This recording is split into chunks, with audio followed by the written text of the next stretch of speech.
45% of men 18 to 25 have not engaged personally on asking a woman out for a date, or I find that to be shocking. Almost half of young men have never asked a woman out in person. And there's a bunch of factors around that. One, it's difficult. I mean, it's just not easy. One of the key skills I think a man has to treat or try and give his son is to how to express romantic interest while making that person feel safe. And this is only anecdotal evidence. When I go out and I'm in social situations, I'll have women approach me and say, I'm here, I'm single and I'm ready to mingle, I look amazing, and a man hasn't approached me in 3 months, right? And 80% of women still expect the man to make that initial approach. Oprah Winfrey has just chosen the high road, and in her recent episode titled Why Young Men Are Struggling Right Now with Scott Galloway, they're delving into some of the issues that the modern man, especially men that have come from backgrounds where there was no active mother figure, father figure, so to say, or even a broken home. And in this episode, they're actually also talking about how just coming from the dysfunction and family breakdown contributes to inadequacies in your life, different life stages and developmental stages as a man that affect you either in relationships, workspaces, financially, and just your whole holistic approach in general as an adult when it comes to societal issues and social connections. So in summary, it talks about Scott Galloway discussed in an episode of the Oprah podcast that 45% of young men aged 18 to 25 have never asked a woman out in person. He did not state that 45% of all men have not approached a woman in public, which is also concerning. All right. Some of the key points to just not, this is just an overview. The AI calls about, share the specific statistics that nearly half of young men 18 to 25 age bracket have never engaged in the act of asking a woman out on a date personally. He finds this statistic shocking, attributes it to partially to the influence of big tech and social media, which sequester young people and provide a false sense of interaction through screens. He also suggested that fathers have a crucial role to play in teaching their sons how to express romantic interest in a way that makes the other person feel safe. Now, here's where it's a quote-unquote discussion of the excerpt, of that episode. It says, so this is what Oprah Winfrey said in the podcast. Well, I have to say, I think of this book. The book is actually titled Notes on Being a Man as a guidebook. And from your personal perspective for how men can begin to show up in the world, you talk about everything from fitness to nutrition to money to work and how to meet women. The thing that struck me was that men 18 to 25, 45% of men 18 to 25 have not engaged personally on asking a woman out for a date. I find that to be shocking. Almost half of young men have never asked a woman out in person. That's really profoundly concerning.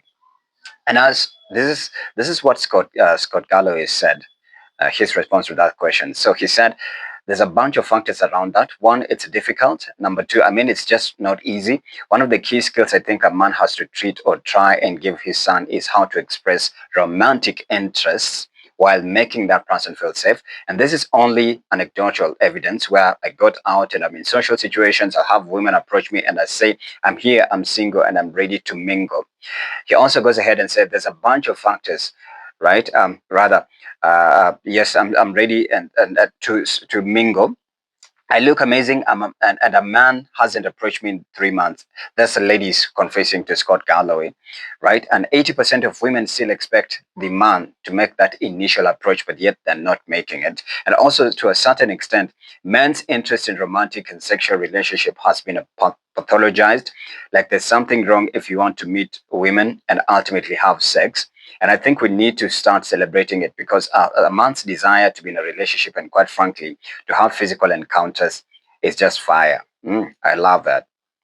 And then he goes ahead and said, wanting to have sex if channeled correctly, which it is for most men, makes you want to dress better, smell better, have kindness practice, have your act together, develop the resilience and the confidence to approach someone. And maybe they're not interested, and guess what? You're both going to be fine. They are key attributes, such as like dealing with the rejection. When you've cleaned up your act as a man and you feel like you deserve that lady, so you approach her and she says no, learn to put it in your mind that you'll just be fine. Rejection doesn't mean the end of the world. Or also, he says, we need to celebrate men wanting to have relationships and making an approach. And if you don't develop those skills and that resilience and those calluses from rejection, you're going to struggle in other parts of your life. So the most rewarding thing in life is relationships. Full stop. And I think the most rewarding relationship is building a life with someone and having kids. I'm not saying you have to have that to be happy. And quite frankly, just to be raw about this, when I saw my part, so he's also trying to like give his story, right? And Oprah Winfrey now delved into Scott Galloway's life. Scott Galloway has been, I'd say, consistent and just super forward. If you check him out on YouTube, he also has his own podcast. He's been giving insights and sentiments and sharing tidbits and nuggets about men navigating around life.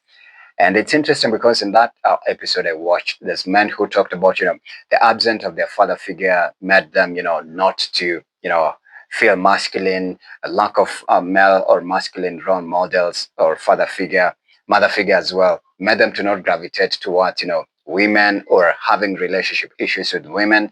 And this even touches a lot even to the other gender as well.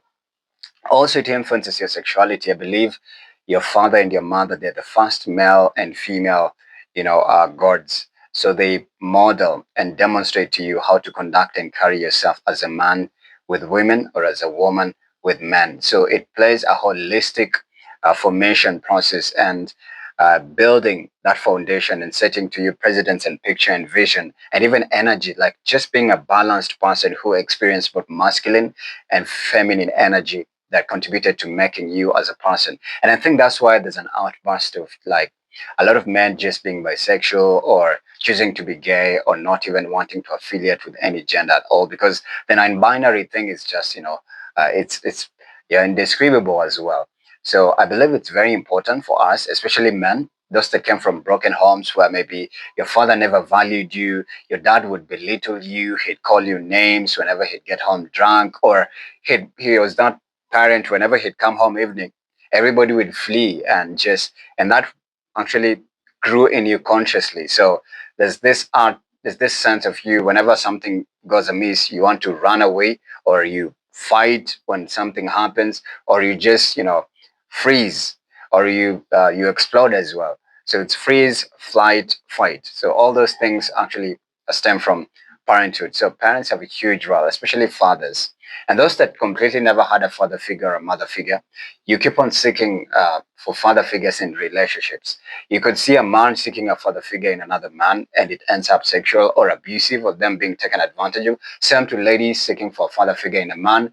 She ends up being Svengali, and you become a victim of this just because you never had a present, active father figure or mother figure who showed you and demonstrated to you what it looks like being a father and what it looks like being a mother, and contributing to that energy that nurtured and made you as a human being. So this is a very urgent conversation, and I believe we need to continuously have such conversations in our podcasts, in our social platforms, in our homesteads, for parents already who are taking care of kids that are not, like there's a disconnect between your kids and you as a parent. You need to find a holistic approach of being open, have an open conversation, make the environment first of all suitable and welcoming, and then your kids will open up and let them ask questions about how they feel about your parenting style. But most parents are reluctant, adamant, and not even open to that because they're afraid of their kids criticizing them, calling them out, or they'll feel like your child has power. Your child will never have power over you because you are their parent,